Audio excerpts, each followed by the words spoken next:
The question is, you find it, you make some kind of deal, then what? You know, you've got a great partnership with someone, you've worked through the split of the copyright. How do you get the world to hear what you're doing? How do you generate revenue? Wow. And that should be a question I'm asking you, but now I'm thinking like, now in my brain. It's the big question. The big question with the way the game is changing is, yeah, you could take it to a record label, but now you're taking it to a record label, you know. With no leverage. With none, they're going to end up eating you alive. They will. So it's like you almost, as an independent, have to take that music out there. Absolutely. Like you have to sell it like it's the last drop of water and everybody's thirsty. Like, and there is the money question, and I really don't have any answer to that besides you got to get it out there. You got to get it out there, and you gotta. Somebody said this line. I'd never heard it before, but I love it. Somebody said, "I found a horse. The horse was thirsty. I brought it to water. I led it to water, and it drank." And I don't know. I just think that's genius. You know, if you find a horse that is thirsty, it'll drink the water, right? Mm-hmm. So, as you said, you know, you create something great, and you find people that are looking for that thing, and you connect them, right? And that needs to start at a local, regional level. And hip-hop is still one of the genres where, and it's starting to spread where all genres, again, are local, but certainly hip-hop has a regional thing. You don't just go out there and try and go nationwide, and you shouldn't try and do that with any form of music. It's a suicide. So, you know, there's got to be some kind of scene in Cincinnati, certainly there is in New Orleans, where you can start making emotional connections, even with a handful of people. Get people to become evangelists for your work. Get people talking about Kelvin's music and spreading it on these little granular basis, you know, just a little tiny bit at a time. Giving the CD away, collecting, you know, email addresses, doing all of the things that you have to do. And the hip hop marketing is some of the most innovative out there in terms of the mixtapes and the way they leverage more established artists. So you got to find that kind of person who's one step above you, you know, as a DJ or an MC or whatever, and make a connection, be it performing before this person performs somewhere else, getting a mixtape together where you're on it and start building that buzz and just gradually building the buzz. Man, there's no shortcuts.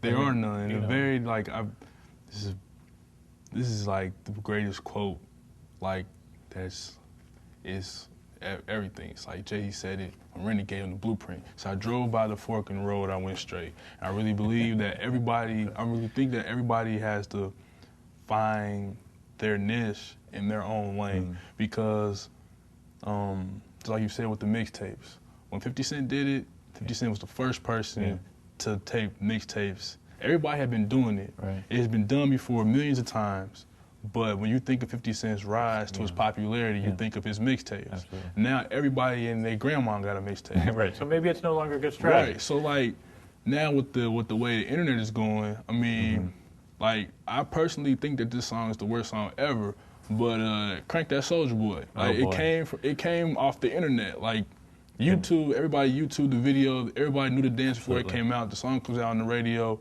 it's a #1 record. Billboard. For 4 weeks in a row, it has been the most downloaded track.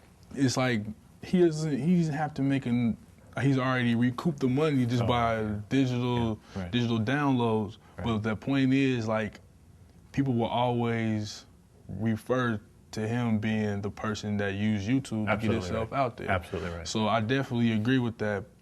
But hip hop is like with any other form of genre of music, has always been based on relationships and word of mouth. It's always been, you know what I'm saying, oh, well, Kelvin, you know, he's hot. Or it's like, oh, well, you know, like, Jay-Z's the greatest lyricist ever.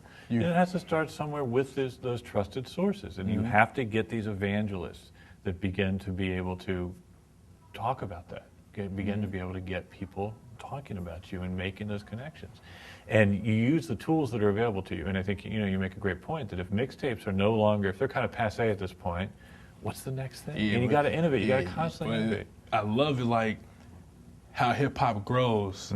Like, now, like, since 50 Cent came, you have to do mixtapes. Right. They may not get you the same popularity, but now you have to do it. It's part of it. Now it's like in the 80s when, you know, vinyl became, you know, a staple in hip hop, and people will come with vinyl. Yeah, vinyl, you have to do it. It's like you have to make mixtapes. Like now everybody has to make a music video. Right. Everybody has to go on promo. Everybody will have to be on YouTube.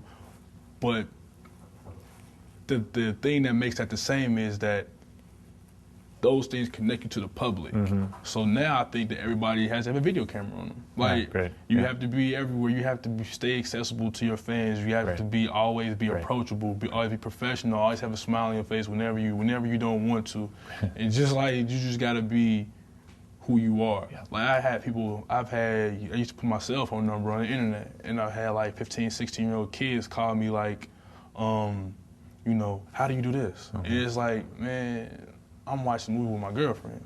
But it's like you have to talk to him, because who says that this kid may not turn you on to another rapper, who may not have the connections that you don't have. This kid coming from New York saying, yeah, man, I know like Joe Budden's manager.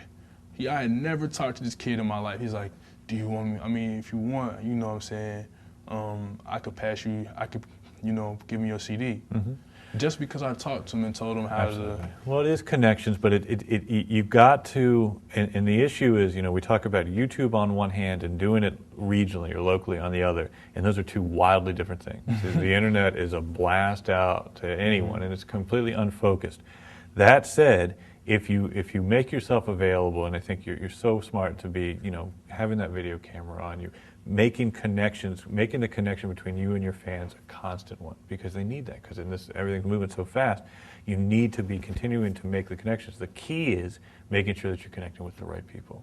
The key is not wasting your time with connecting people that just don't have the values that align, and gradually building it up, and you start to understand who these people are, what their values are, and you weed out the ones that don't matter, and you focus on the ones that do.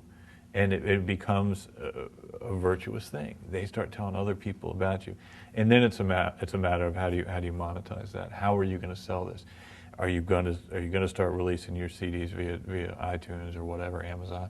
And then that puts you at a level where if and when the labels will start calling at that point. You know, the labels will wait and see for some regional thing to start to blow up, and then they'll knock on the door. At that point, you've got all the leverage. And that's where you go and you're able to make a deal with them and say, hey, look, I want a publishing deal, you know, and I'm happy to make a record for you, and we'll do a one-off. And you know what? You don't even need to pay me in advance, but I want $1 a record from record one, or $2 a record from record one. And I want a non-exclusive. I want to be able to go out and make beats for X, Y, and Z. That only comes once you've built it up at this regional base and made real connections. It doesn't happen where you've got some banging, you know, mixtape and some A&R guy hears it and says, yeah, we want to sign you, but we're going to do a 10-record deal, and you know, everything's going to be recoupable, and you know, that just doesn't work that way. Put shackles on your feet. Yeah, but like for me, like I just thought, I don't know anything about publishing deals, but I thought like a $10,000 advance for 10 songs, $1,000 a song. Like, is that smart? It depends on the splits on the other side. So if they advance you 10 grand, and then they go out and they get those songs placed, other artists use them on their records, they get them used in movies, TV, or whatever, and the income that they generate from doing that, they got to split that with you. And I'd say they need to split it 75-25, 75 going your way. And most publishing deals are 50-50 splits, and they own the copyright forever. So if it's 10 grand for them to have the copyright forever, not a smart deal.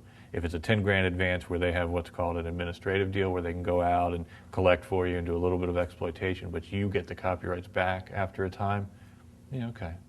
I mean, when you're starting and you need them more than they need you, sometimes you have to do some deals that aren't great to get that leverage and build up. But always in the back of your mind, you got to be thinking, I'm going to start getting control of my copyrights and my assets. I'm not going to be relying on someone else to get the word out about me. I'm going to be in control. And you do that step by step, and I have a feeling you're going to do it great. Okay, thanks. Thank you very much for watching. We'll see you next time.